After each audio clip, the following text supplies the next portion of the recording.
사랑하는 성도 여러분, 지난 시간까지 하나님께서 주시는 진정한 복을 받기 위해서는 우리가 어떻게 해야 하는지 시편 1편의 세 가지 요건을 말씀드렸습니다. 복 있는 사람은 악인의 꾀를 쫓지 않으며 죄인의 길에 서지 않는다 했습니다. 세상에서는 법을 어기는 행위가 있을 때 죄라 하지만 하나님께서는 행위적인 죄인 육체의 일뿐 아니라 마음과 생각에 품은 악도 죄라 하신다 했지요. 그리고 죄악을 버리는 것이 힘들고 어려운 것이 아니라 죄를 짓고 악을 품고 있는 것이 더 괴롭고 힘든 것임을 사울 왕과 다윗의 예를 통해 설명하였습니다. 여러분들이 이런 말씀을 들으실 때는 분명히 그렇지, 사울 왕은 부귀와 명예 권세를 누리고도 그 마음에 악이 있고 시기 질투 미움이 있으니까 어찌하든 다윗을 죽이려고 이렇게 쫓아다니면서 참 괴롭고 힘들었겠구나, 말씀을 통해서는 이해하십니다. 그렇게 고통을 쫓아다니는 사울 왕을 피해 다니는 다윗은 육으로는 힘들었지만 그 마음 중심의 고백은 평안함을 고백하는 시편의 말씀을 우리가 들을 때에 감동이 되어지고, 나는 다윗과 같은 선한 사람이 되어서 악인이 나를 괴롭혀도 어떠한 악도 나오지 않는 이러한 아름다운 주님의 마음을 이루리라 말씀을 들었습니다. 그런데 실상 내 삶에서는 어찌하셨는지 생각해 보셔야죠.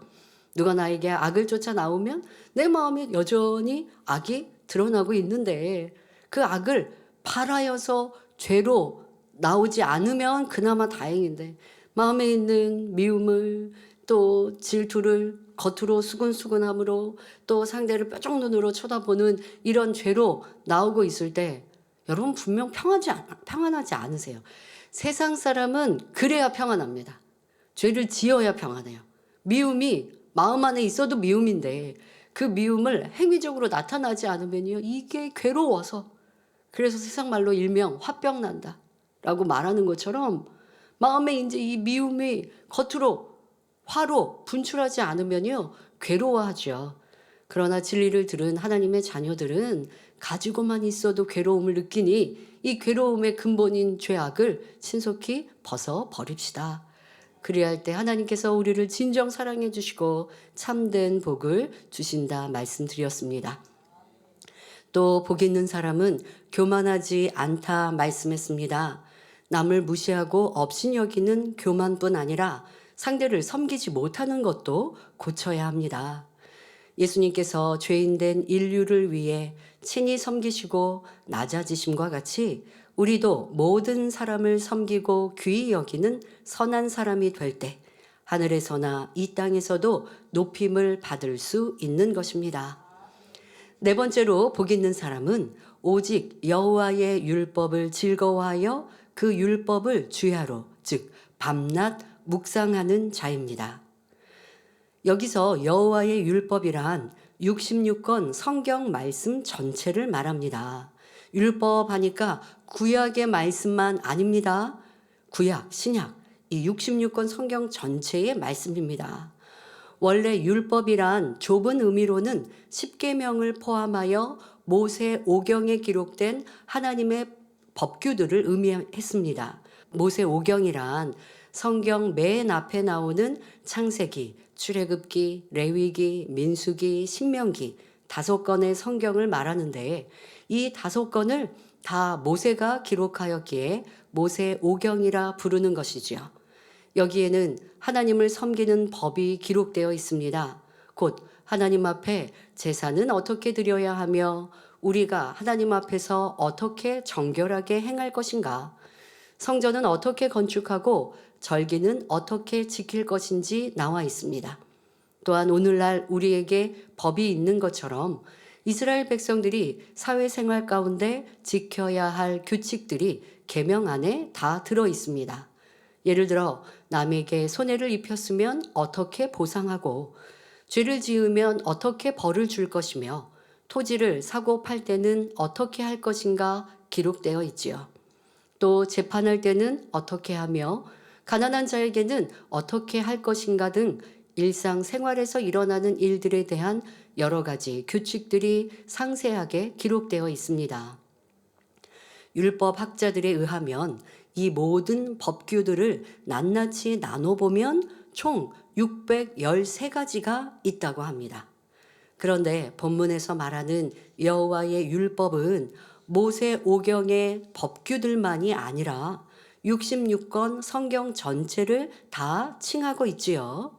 성경에는 이스라엘 역사에 대해 기록하거나 예수님이나 사도들의 행적을 기록한 역사서가 있습니다. 자, 여러분, 모세 오경은 분명 율법을 기록하고 있습니다. 그래서 지금 말씀드린 대로 하나님과 사람의 관계, 사람과 사람의 관계, 또 사회생활을 하면서의 규율들을 말씀해 주셨으니 그것은 명백한 율법입니다. 자, 그런데 66권 전체가 율법이라 지금 말씀드리고 계신 거죠. 자, 그 안에 다른 이 모세 오경 외에는 이스라엘의 역사에 관한 부분들이 기록되어 있습니다. 또 신약 성경에 오면 예수님이나 사도들의 행적을 기록한 역사서가 있습니다. 자, 그뿐 아니라 또 성경에는 선지자들의 예언서나 서신서, 곧 사도들의 편지들도 있고 시편이나 아가서와 같은 시가서도 있지요. 율법서 외에도 성경에 기록된 모든 말씀들이 결국 하나님의 율법을 지켜 행하는 사람에게는 어떤 복이 임하며 지키지 않는 사람에게는 어떤 재앙이 임하는지를 알려주는 내용입니다. 그러니까 성경의 맨 앞에 있는 모세 오경. 자, 이것은 우리가 규율들에 대해서, 근데 꼭 규율만이 아니죠. 이스라엘이 출애굽하였고 또 인간 내 시조부터 이렇게 기록하고 있는 말씀입니다만은 그렇게 율례와 율법만의 기록만이 아니라 뒤에 이어지는 모든 말씀들이 하나님의 말씀을 어떻게 지켜 행하면 복을 받는지, 그렇지 않으면 어떠한 저주를 받는지에 대해서 구체적인 우리의 삶, 또 이스라엘 역사를 통하여 충분히 이해하고 느낄 수 있는 교훈이 담겨 있다는 겁니다. 그러니 꼭 모세 오경만이 율법이 아니라는 것이죠. 성경 66권의 모든 말씀을 꿰뚫어 보면 바로 아버지 하나님께서 우리에게 복 주시고자 하시는 내용이요, 그 말씀을 지켜 행할 때는 복이요, 그렇지 않을 때는 저주가 임한다라는 것을 깨달을 수 있는 것이죠. 자, 구약의 이스라엘의 역사서를 함축하면 이스라엘 백성들이 하나님을 경외하고 그 뜻대로 순종할 때는 이방 나라들이 두려워하는 복받는 나라가 되었습니다. 하지만 우상을 섬기고 하나님의 말씀에서 떠나면 전쟁이 일어나고 나라를 잃고 포로되어 타향살이를 하며 심히 빈궁하며 고통스러운 삶을 살아야 했지요. 여러분, 성경 읽기를 하면서 이러한 것들을 깨우치시고 읽으셨어야 합니다.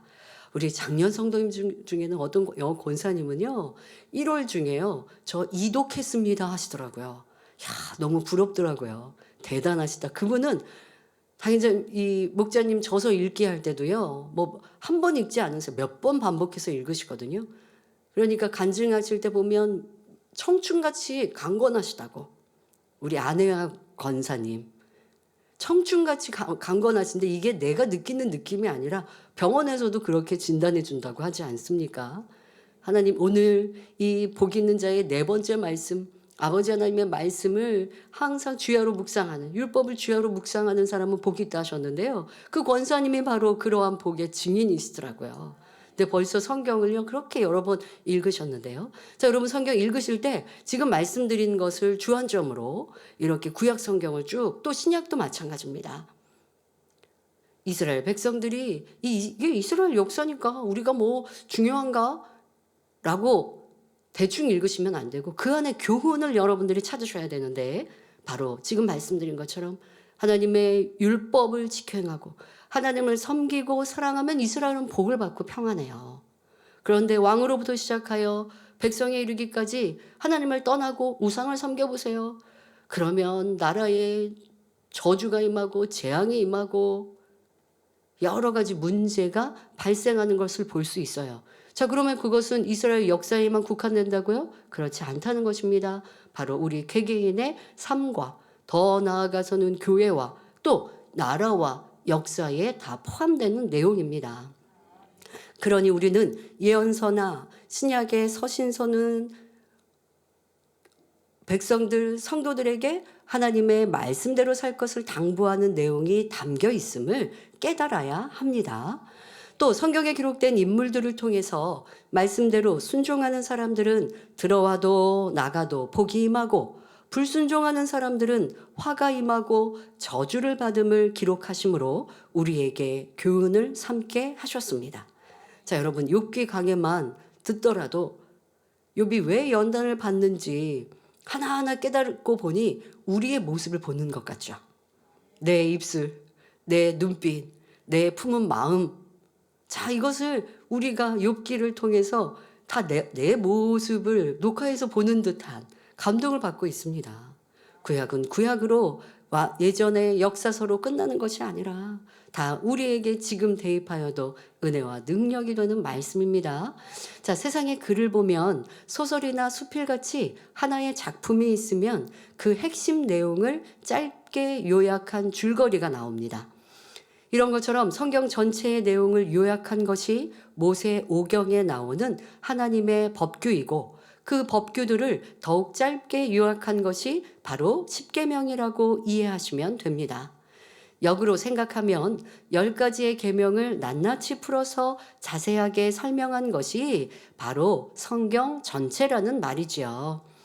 그런데 복 있는 사람은 하나님의 말씀을 즐거워하며 주야로 말씀을 묵상한다 했습니다. 그럼 사랑하는 성도님들은 하나님의 말씀을 사랑하고 그 말씀을 주야로 묵상하고 계십니까? 하나님의 말씀을 사랑하는 분들이라면 주일 예배나 금요 철야는 물론 수요 예배나 구역 예배, 화요 기도회 등 하나님의 말씀을 들을 수 있는 곳이라면 어디라도 즐거움으로 참석하실 것입니다. 예배 때 잡념이나 졸음에 빠지는 일도 없이 한마디 한마디가 꿀과 송이꿀보다 달아서 아멘 아멘 하며 받아들이게 되지요. 영적인 말씀들을 듣고 깨우침을 얻을 때는 마음에서부터 성령이 기뻐하심으로 기쁨이 충만하게 됩니다. 어떤 맛있는 음식을 먹고 어떤 좋은 것을 갖는 것과 비교할 수 없는, 말씀을 통해 내 안에 죄악을 발견했을 때 그 희열과 기쁨, 이걸 체험해 보셔야 돼요. 그러면 내 안에 죄악을 깨우치고 발견했을 때만 기쁩니까? 그걸 버리고 나면요, 세상을 다 얻었다라는 이런 표현 세상에서 하는데요, 그런 느낌, 그런 감동을 받습니다. 야, 내 안에 이거 미움이 예전엔 분명 지금 같은 상황이면 내가 상대를 미워했을 것 같아요. 그런데 지금은 미움이 안 들어요. 예전에 지금 상황이면 내 안에 짜증이 나고 혈기가 나고 감정이 막 올라와서 부글부글 끓었을 것 같은데 내 안에 평안해요. 이 희열과 기쁨이 얼마나 큰 줄 아십니까, 여러분? 이거는요, 어디 해외 여행지를 가서 내가 몇 날 며칠 쉬고 쉼을 얻는 것과 비교할 수 없는 참된 평안함입니다. 그러니 말씀을 가까이 하고 기도하여 변화되는 사람이 참된 복을 누리는 것이죠. 세상에 부있고 건세 있고 많은 것을 누려도 마음이 불안하고 평안하지 않는데요. 또 내세에 대한 불안은 어떠합니까? 또 내일 일에 대한 근심은 어떠합니까? 그런데 지금 말씀드린 대로 죄악을 발견하고 버린 사람은요, 내일 일이 불안하지 않아요. 누가 나를 괴롭게 하고 힘들게 한들 힘든 것이 아니라 나를 지키시는 아버지 하나님이 계시잖아요. 내가 죄악을 벗어 복 있는 사람이 됐더니 그 복의 열매가, 말씀드립니다마는, 이제 결론에서 말씀드립니다마는, 이렇게 죄악을 버리면 열매가 맺히거든요. 그러면 그 열매가, 여러분, 나무에 풍성히 열매가 맺혔을 때 그것을 보는 농부가 얼마나 흐뭇할까요? 그러면 또 그 열매를 따먹었을 때에 내 몸에 비타민이, 또 내 몸에 영양분이 들어오고, 또 무엇보다 농부가 그 탐스럽게 맺힌 열매를 볼 때에 지금까지 수고가 다 사라지는데요. 여러분, 이 죄악을 발견하고 벗었을 때 아버지 하나님이 그런 힘과 기쁨과 위로를 주십니다. 이게 얼마나 큰 복인지, 참된 복인지 우리 만민의 성도님들은 느껴보셨을 거예요, 분명. 크거나 작게나. 왜? 내가 육체의 일도 버렸을 테니까. 육체의 일을 버렸는데 그때 희열과 기쁨, 와, 할 수 있구나. 얼마나 행복했어요. 그러면 다음에는 또 육신의 일 도전해서 버려야죠. 육신의 일도 내가 쉬운 거는 버리고 어려운 거는 나중에 뒤로. 아니에요. 제일 어려운 걸 공략해야 돼요, 여러분. 그거 버리면 나머지 잔뿌리가 딸려 올라와서 더 쉽게 나머지 육신의 일 버리거든요. 그런데 신앙의 행복과 기쁨을 누려놓고 육신의 일 버리는 게 힘들고 어렵다고 내일로 미루고 있으니 불안하고 힘들고 괴롭고 하나님의 참된 복을 누리지 못하죠. 참된 복을 누리는 여러분 되십시오.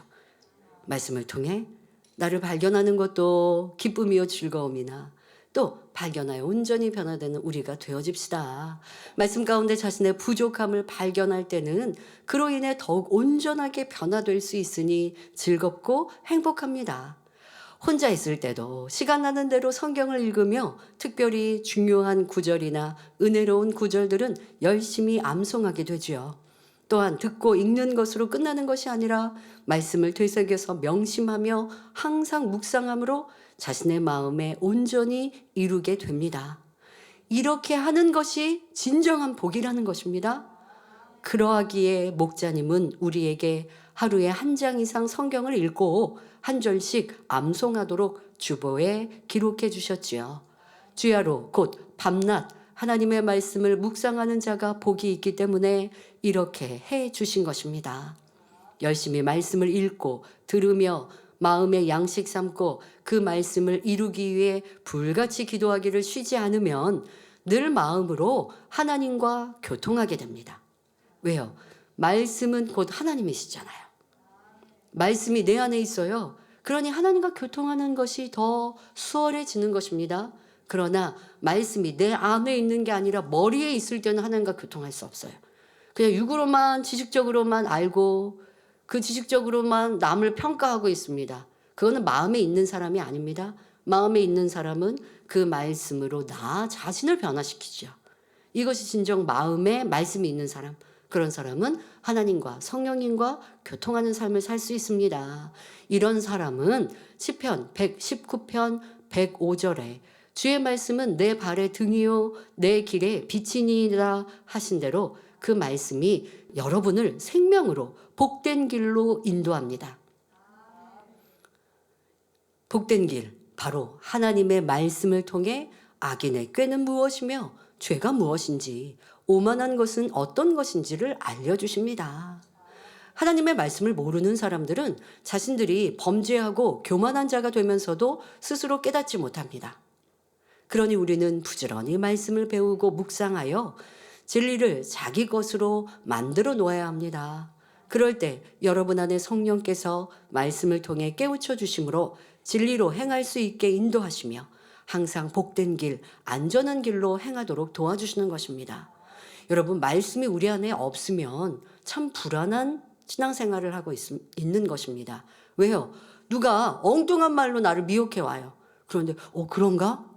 내 안에 성령의 음성을 듣지 못하고 진리가 없으니까 누가 말하면 그런가? 이렇게 휩쓸려 다니고 있으니 이거는 수영 못하는 사람이 물에 들어갔는데 파도가 쳐요. 그러면 그런 사람은요 계속 물 먹어요. 근데 수영 잘하는 사람은요 파도 치면요 파도 위로 쏙 올라오면 되거든요. 그 파도를 타요. 그럼 어지럽지도 않고 힘들지도 않고 재밌죠. 진리가 내 안에 있으면 세상 새파라 할지라도 어떤 말이라 할지라도 분별하니까요 요동할 이유가 없는 거예요. 그런데 이 복 있는 사람이 되지 못해서 내 안에 진리가 없어요. 그러면 누가 이런 말 하면 저런 말 하면 그런가? 저런가 하고 있죠. 누가 판단하고 정죄하면 내 안에 떠오르는 것이 하나님은 열매로 나무를 평가라고 하셨는데 열매가 뭔가? 어떤 사람은 선한 말을 하고 용서하고 이해하고 사랑하고 구제하고 베풉니다. 그런데 나한테 말을 전하는 사람은 맨날 나쁜 말만 전해요. 수근수근하고 있어요. 그리고 그 행함을 보고 그 삶을 보면 짜증하고 불평하고 원망하고 누가 나보다 좀 나으면 평가하고 있고 이거를 분별할 수 있는 것이 진리가 내 안에 있기 때문인데 아무리 예배 시간에 예배를 해도 마음 안에 진리를 두지 않으면 이렇게 누가 미혹을 하고 누가 악한 말을 하면 그런가 저런가 하고 있으니 요동하고 있고 그러니 너무나 쉽게 넘어지고 시험 들고 있죠. 이런 사람은 믿음이 성장할 수가 없습니다.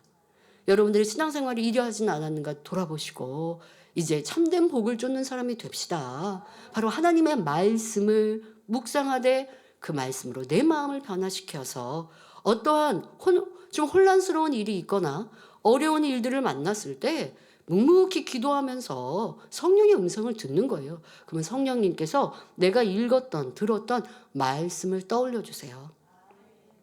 말씀을 떠올려 주신다고 하니까 마태복음 5장 5절을 읽어라 이게 아니라 그 말씀의 내용이 여러분들 마음 안에 이렇게 무슨 수면 속에서 위로 올라오듯이 이렇게 떠오르는 거예요. 그럼 그 말씀을 붙들고 기도하다 보면 더 깊이 있게 나에게 주시는 내용들을 알 수 있죠.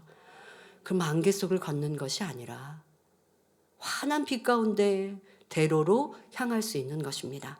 그러한 만민의 모든 성도님들이 되어집시다. 자, 그런데 한 가지 더 기억할 것이 있습니다. 율법 중에 어느 계명이 크니까 하는 질문에 예수님께서 답하신 말씀입니다. 마태복음 22장 37절부터 40절에 내 마음을 다하고 목숨을 다하고 뜻을 다하여 주 너의 하나님을 사랑하라 하셨으니 이것이 크고 첫째 되는 계명이요 둘째는 그와 같으니 내 이웃을 내 몸과 같이 사랑하라 하셨으니 이 두 계명이 온 율법과 선지자의 강령이니라 하셨습니다. 곧 하나님의 모든 율법을 통틀어 가장 핵심적인 계명은 첫째로 하나님을 사랑하고 둘째로 이웃을 사랑하라는 것입니다. 정녕 여러분이 하나님을 사랑한다면 하나님께서 기뻐하시는 것을 쫓아 행하게 되며 하나님의 마음을 담게 됩니다. 하나님을 사랑하기에 하나님께 속한 사랑과 선과 빛, 거룩함과 진실함과 그 밖에 아름다운 것들을 사모하고 사랑하게 되지요. 또한 하나님의 사랑이 우리 안에 있으면 형제를 대할 때에도 온유함과 섬김으로 상대의 유익을 구해줄 수 있습니다. 그래서 로마서 13장 9절에 간음하지 말라, 살인하지 말라, 도적질하지 말라, 탐내지 말라 한 것과 그 외에 다른 계명이 있을지라도 내 이웃을 내 자신과 같이 사랑하라 하신 그 말씀 가운데 다 들었느니라 말씀하고 계십니다. 자기를 사랑하는 사람이 자신에게 해가 될 행동을 하겠습니까? 자신을 때리겠습니까? 자신에게 욕하겠습니까? 그러면 이건 약간 정신적인 문제가 이제 있는 것이죠. 그렇지 않은 정상적인 사람은 자기에게 이렇게 해를 가하지 않습니다. 자신을 사랑하니 해가 될 일을 하지 않듯 형제를 사랑하면 상대에게 해가 될 죄를 지을 수 없다 말씀하시는 것입니다. 로마서 13장 10절에 사랑은 이웃에게 악을 행치 아니하나니 그러므로 사랑은 율법의 완성이니라 했지요. 상대에게 악을 행치 않고 오히려 섬기고 양보하며 희생함으로 계명을 지켜나간다면 그 사람은 하나님 안에 거하는 자가 될 수 있습니다. 우리 예수님께서도 하나님을 사랑하시고 또한 영혼들을 사랑하심으로 하나님의 모든 말씀을 다 이루신 것과 같이 우리도 닮아갈 수 있습니다. 그런데 많은 사람과 더불어 생활하다 보면 이 일은 어떻게 처리하는 것이 좋은가? 저 사람은 심히 악한데 어디까지 용서해야 하는가? 어떻게 하는 것이 더 하나님 앞에서 합당한 것인가? 잘 분별이 되지 않는 복잡한 상황도 있습니다. 그러나 그럴 때도 하나님을 첫째로 사랑하라. 내 이웃을 내 몸과 같이 사랑하라 하신 말씀으로 자신을 점검한다면 자연히 하나님의 율법에 맞게 행할 수 있습니다. 그러니까 무엇보다 여러분들이 세상이나 또 아직 믿지 않는 일가 친척을 대할 때도 어떤 요구사항이라든가 그에 맞춰주고 배려할 때 먼저 하나님의 말씀, 진리에 어긋나지 않는가? 이거 살피시면 되겠고요. 진리에 어긋나지 않는 요구사항이 있다라고 하면 그것이 또 내가 상대에게 정말 영적으로 유익이 되는가? 어떤 경우는 세상 사람들은 육으로만 유익되는 것들, 그것을 바랄 때도 있잖아요. 그럼 여러분들 그것은 지혜롭게 상대를 배려하지만 영적으로 유익되는 것으로 이제 바꿔가는 이러한 우리는 더 깊은 선과 사랑이 필요합니다. 그래서 매사를 이 66권의 말씀을 제가 아직은 다 깨우치지 못해서 하나님 말씀을 지켜 행하는 것이 어려워요. 하지 마시고 크게는 두 가지죠. 첫째, 하나님을 사랑하는 것. 둘째, 내 이웃을 사랑하는 것. 또 그것을 더 넓게 생각하면 10계명. 생각하면 이 말씀 10계명을 다 지키면 율법을 다 지켜 행한 것이거든요. 그리고 또 낱낱이 풀어가신 것이 이 성경 66권에 기록되어 있으니 이렇게 여러분들이 성경을 쉽게 이해하시고 또 하나님의 말씀을 일목요연하게 정리하셔서 항상 또 내 마음에는 이 율법의 가장 큰 두 가지 이것을 마음 안에 담고 매 순간순간 적용하시면 되죠. 내가 과연 하나님을 사랑하는 마음에서 행하고 생각하고 있는가? 형제를 사랑하는 마음에서 행하는 것인가 비춰본다면 여러분들의 세상 삶 속에서도 하나님께서 기뻐하시는 답을 쫓아 행할 수 있습니다. 그런 사람은 하나님도 사랑하시어 그 삶과 삶의 형통함과 사랑의 증거를 보여주십니다. 사랑하는 성도 여러분, 복 있는 사람은 악인의 길을 쫓지 않고 죄인의 길에 서지 않으며 오만한 자의 자리에 앉지 않는 사람이라 했습니다. 또한 여호와의 율법을 즐거워하여 주야로 묵상하는 사람이라 했지요. 그러면 이러한 사람은 과연 어떤 복을 받는 것일까요? 본문 3절에 저는 시냇가에 심은 나무가 시절을 쫓아 과실을 맺으며 그 잎사귀가 마르지 아니함 같으니 그 행사가 다 형통하리로다 했습니다. 오랫동안 비가 오지 않으면 식물들이 말라 죽을 수밖에 없지만 시냇가에 깊이 뿌리를 박은 나무는 지금 화면을 보니까 이 시냇가에 뿌리가 이렇게 아예 드러날 정도로 넓게 펼쳐 있는 나무 아주 멋지네요. 예, 저런 나무는 시냇가가 아무리 가문다 할지라도 시냇가가 마르지 않는 이상은 그 나무가 죽을까 염려할 것이 없습니다. 시내가 마르지 않는 한 나무는 그 물과 영양분을 흡수하여 살 수 있고 잎사귀도 마르지 않으며 계절을 따라 탐스러운 열매를 맺을 수 있습니다. 여기서 시냇가라는 말은 축복의 근원을 말합니다. 예레미야 17장 13절에 생수의 근원이신 여호와라 말씀한 대로 우리 하나님을 의미하죠. 우리가 시냇가에 심기운 나무와 같이 복을 받으려면 만복의 근원이신 하나님 안에 거해야 한다는 것입니다. 또한 길이요 진리요 생명이신 예수 그리스도 안에 거해야 하지요. 우리가 하나님 안에 거한다는 것은 우리 마음과 뜻과 행함을 다 하나님께서 원하시는 대로 온전히 맡기고 주관받아 살아가는 것을 말합니다. 본문 1절과 2절의 말씀대로 죄악에서 멀리 떠나며 겸손하여 하나님의 말씀대로 행하는 사람이 바로 복의 근원 대신 하나님 안에 거하는 사람이지요.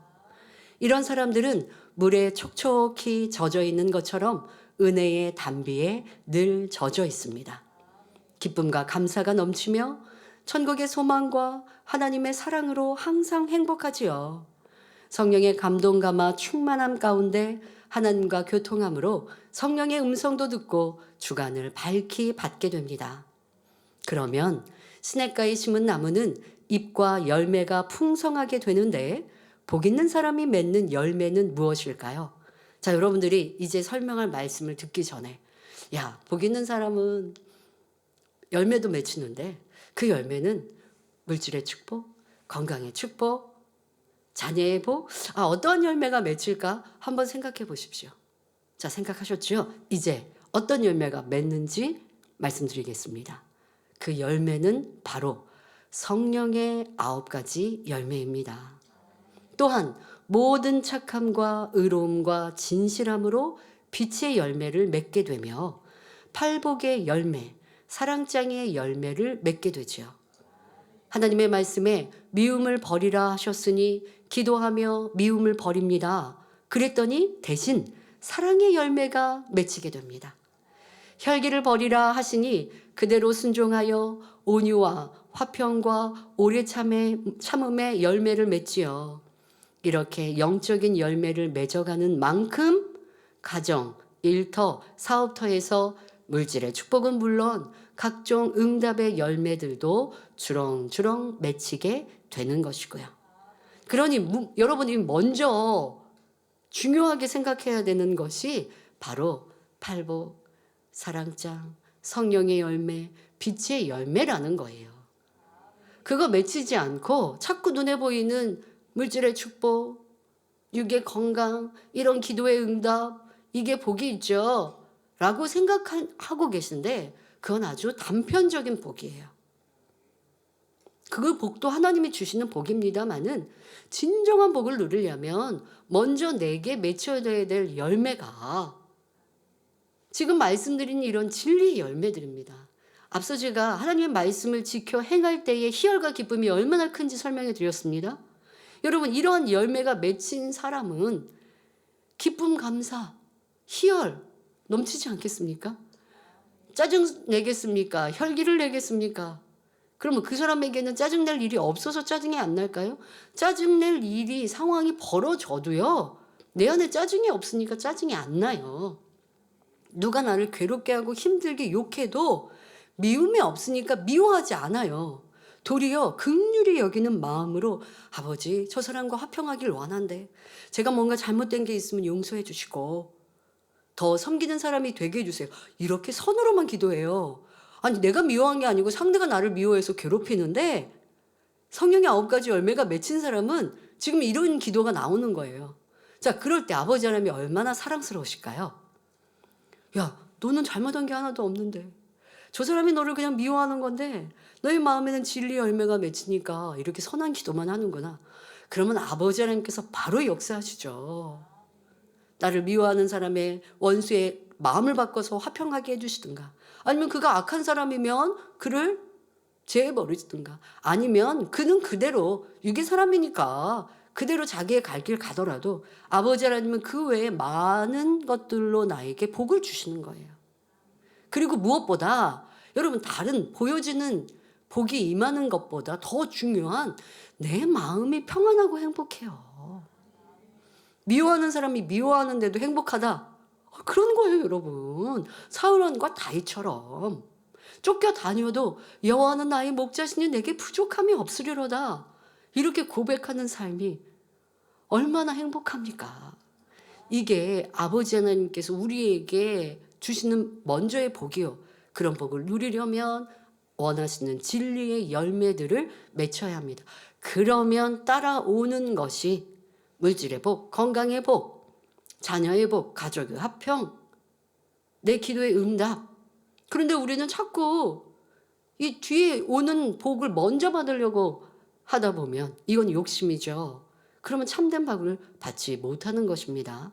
여러분들 안에서 내가 영적인 열매를 얼마나 맺기를 사모하고 노력하고 있는가, 얼마나 맺혀서 하나님께 또 이런 것 필요합니다, 저런 것 필요합니다라고 구하였는가 다시 한번 돌아보시고 아버지 원하시는 참된 열매를 맺혀 가십시오. 자, 이렇게 열매를 맺힌 사람은 온 세상이 가뭄으로 메마를 때도 시냇가에 나무는 풍성한 열매를 맺는 것처럼 하나님 안에만 거하니 어떤 상황에서도 축복을 받습니다. 예를 들어 요셉이 애굽의 총리로 있을 때 애굽은 물론 인근 나라들의 7년 동안이나 극심한 흉년이 들어서 수확을 할 수가 없었지요. 수많은 사람들이 굶어 죽을 위기였지만 애굽에는 흉년과 상관없이 풍성한 식물이 있었습니다. 왜요? 애굽에는 하나님 안에 거하는 요셉이 있었기 때문입니다. 하나님께서는 이미 오래전에 흉년이 올 것을 요셉에게 알려주셨으므로 애굽에서는 식량을 넉넉히 준비할 수 있었던 것입니다. 또 모세 당시에 온 애굽에 재앙이 임할 때도 이스라엘 백성이 거하는 고센 지역만은 아무런 피해도 입지 않았습니다. 아무리 현실적인 상황이 어렵고 온 세상에 재앙이 임하는 때에도 하나님 안에 거하는 사람은 복을 받는다는 사실입니다. 우리 삶에도 이런 가증이 넘칩니다. 경제가 어려워 주변 가게는 불황이고 힘들지만 하나님을 사랑하는 성도들은 수입이 늘고 변함없이 축복을 받아 간증합니다. 또 때에 따라 세상에는 유행성 질병들이 발생하여 병원마다 환자들이 넘친다 해도 우리 성도님들은 지킴받아 건강하시고요. 이렇게 복의 근원 되신 하나님 안에 거하면 시냇가에 물을 공급받는 나무와 같이 축복이 계속하여 솟아나는 것입니다. 우리 성도님들은 날마다 하나님 가까이 나아가시며 그 안에 거하셔서 항상 참된 복을 받아 누리시길 기원합니다. 결론을 말씀드립니다. 사랑하는 성도 여러분, 복 있는 사람은 주야로 율법을 묵상하되 즐거운 마음으로 그리한다 말씀하셨습니다. 율법 안에는 하지 말라, 악은 모양이라도 버리라 하시며 이것은 지키고 행하라는 규례이니 딱딱하고 무거울 것 같은데 복 있는 사람은 하나님의 말씀을 즐거워한다 말씀하십니다. 왜 즐겁습니까? 전지전능하신 하나님, 천지 만물의 창조주이신 하나님, 인생의 생사화복을 주관하시는 하나님의 뜻을 아는 것이니 즐거운 일이요 축복이지요. 세상에서는 든든한 백이 있기를 바랍니다. 꼭 내가 아부에서뿐만이 아니라 내 가족 일가 친척에 힘이나 지식 있는 사람이 있으면 도움을 받을 수 있잖아요. 내 지인이 나에게 도움을 줄 수 있는 이런 사람들이 있기를, 그래서 그런 사람 관계를 잘 만들고 유지하는 것도 세상을 사는 지혜라고 합니다. 자, 그런데 천지만물의 주제이신 아버지 하나님이 나의 뒤에 딱 받치고 계신다면 이 얼마나 든든합니까? 그 하나님의 마음과 뜻을 알고 그 하나님과 가까워질 수 있는 방법이 바로 성경 안에 있으니 하나님의 말씀을 주야로 묵상하고 또 알기만 하면 소용이 없죠. 하나님께 가까이 나아가는 방법은 바로 이 말씀대로 지켜 행하는 것이니 내가 이 하나님의 말씀을 읽고 듣고 하나님이 기뻐하시는 것은 행하고 싫어하는 것은 버리고 그러면 점점점 하나님께로 가까이 간단 말이에요. 자, 이게 얼마나 행복한 길인가라고 지금 말씀하고 있는 것입니다. 또 이 성경 안에는 어떻게 하면 복이 임하는지, 어떻게 하면 화가 임하지 않고 형통한지, 어떻게 하면 질병에서 노임받고 강건한 삶을 살 수 있는지, 어떻게 하면 부요해지고 높아질 수 있는지 알 수 있는데 이보다 흥미롭고 복된 것이 어디 있습니까? 세상에서도 많은 책과 많은 강연이 있습니다. 부자 되고 싶은 사람은 부자 되는 법, 날씬한 몸을 가지고 싶으면 다이어트 비법 등 자신이 소원하는 것에 관심을 갖고 시간과 물질을 투자하지요. 누군가의 성공의 노하우나 경험담을 통해 자신도 그렇게 되기를 바라기 때문입니다. 그런데 성경, 하나님 말씀 안에는 부, 명예, 권세, 건강, 마음의 평안과 행복해지는 방법이 다 기록되어 있습니다. 그러니 진정 믿음이 있고 지혜로운 성도라면 즐겁고 재미있게 하나님의 말씀을 가까이 합니다. 우리 목자님은 그런 삶을 사셨지요. 초신자 때부터 그리하셨습니다. 7년의 병상에서 누구도 고쳐줄 수 없고 도와줄 수 없을 때 하나님께서 단번에 치료해 주심으로 살아계신 하나님을 만났습니다. 너무나 고마우신 하나님. 그런데 하나님의 뜻과 명령이 기록된 것이 성경이라는 것을 알게 되니 성경 읽기를 힘쓰셨지요. 그 성경을 읽다 보니 축복받는 길이 기록되었습니다. 자, 그런데 이 축복받는 길도 길이고 당의자님 먼저 중요하게 생각하신 게 하라, 하지 말라, 지키라, 버리라. 우리는 이렇게 오랫동안 신앙생활에도 당의자님이 가르쳐 주셔야 깨우쳤는데 목자님께서는 성경을 읽으시면서 이걸 바로 깨우치신 거예요. 아, 성경은 이런 것들이 기록되어 있구나. 이게 하나님의 뜻이구나.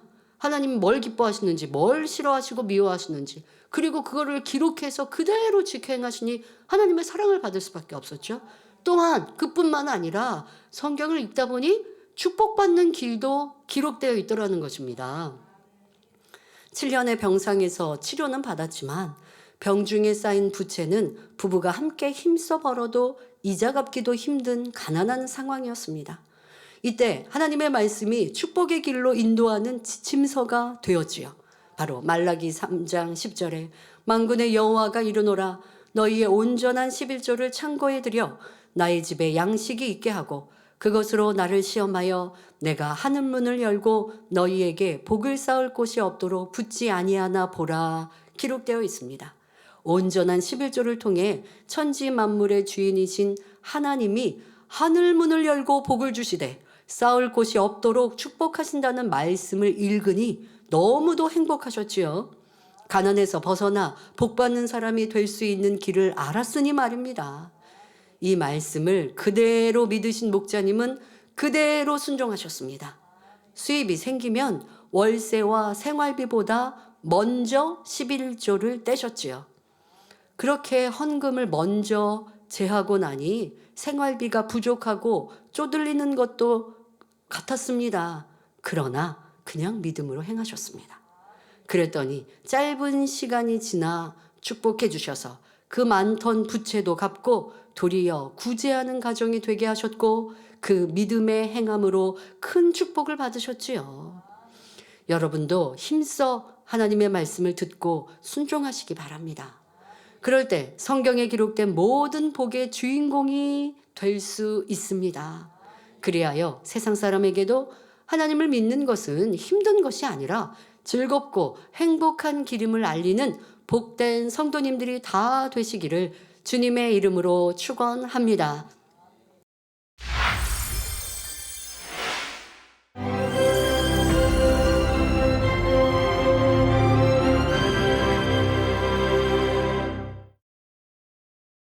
할렐루야. 전능하신 사랑의 아버지 하나님, 이 시간 기도받는 모든 성도님들 위해 안수하여 주옵소서.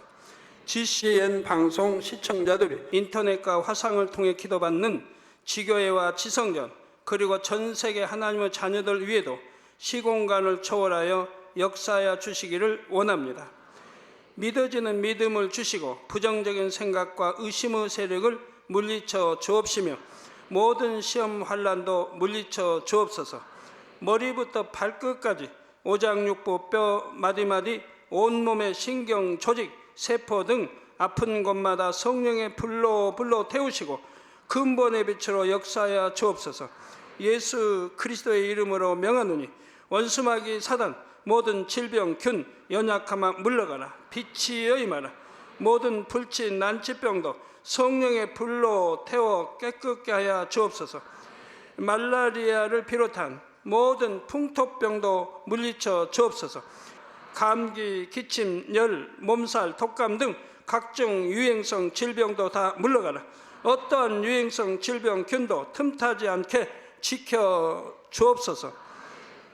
위암, 폐암, 간암, 유방암, 자궁암, 대장암, 피부암 등 각종 암과 에이즈, 백혈병, 뇌졸중, 고혈압, 저혈압, 심장병, 폐병, 위장병, 당뇨, 부인병, 피부병, 갑상선 질환과 모든 염증도 깨끗게 하여 주옵소서. 소아마비, 중풍, 관절염, 디스크도 온전케 하여 주옵소서. 요통, 두통, 신경통을 비롯한 모든 통증은 사라질지어다. 간질, 자폐증, 우울증, 조울증, 노이로제 등 모든 정신질환도 물러가라. 모든 마비된 것도 풀어지고 일어나 걷고 뛸지어다. 눈도 잘 보이게 하옵시고 귀도 잘 들리게 하여 주옵소서. 소경은 눈을 뜨고 기머거리는 들으며 벙어리는 말할지어다. 각종 사고 후유증도 깨끗게 하시고 부러진 뼈도 붙여 주옵소서. 화상 입은 것도 온전케 하옵시고 화기암 물러가라. 열도 물러가라. 아버지 흉터 나지 않게 역사해 주시기 원합니다. 마약을 비롯하여 각종 약물과 독극물 중독도 깨끗함을 입을지어다. 죽은 신경과 세포가 살아나며 죽은 자도 살아나게 하여 주옵소서.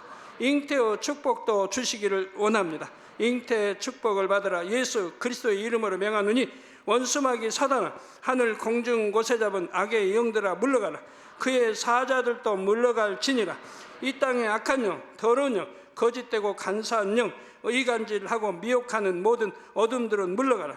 모든 흉악의 결박을 풀고 어둠아 물러가라. 빛이 임하라. 아버지 하나님, 부르짖어 기도할 수 있는 능력을 주시고 죄를 버리고 성결될 수 있는 능력을 주옵소서. 영원히 잘됨같이 범사에 잘되게 하시고 가정의 복음화도 이루어 주시기를 원합니다. 한 주간도 모든 사고와 재앙으로부터 지켜주시고 불통이 없는 형통한 삶을 살 수 있도록 축복해 주옵소서. 성령의 불담으로 천군 천사와 주님의 불꽃 같은 눈동자로 모든 하나님의 자녀들과 가정, 일도, 사업들을 지켜주시기를 원합니다. 학생들에게 지혜와 명철을 더하시고 공부할 수 있는 뜨거운 마음과 열정도 더하여 주옵소서. 마음과 생각을 세상에 빼앗기지 않도록 지키시고 하나님을 뜨겁게 사랑하는 학생들로 축복하여 주옵소서. 하나님의 자녀들이 먹으나 마시나 입으나 무엇을 하든지 하나님 앞에 영광 돌리는 삶이 되게 축복하여 주시기를 원합니다. 나는 하나님을 만났노라, 체험했노라, 응답 받았노라, 축복 받았노라 간증하는 입술이 되게 역사하여 주옵소서. 아버지 하나님 감사합니다. 홀로 영광 받으옵소서. 우리 주 예수 그리스도의 이름으로 기도하옵나이다. 아멘.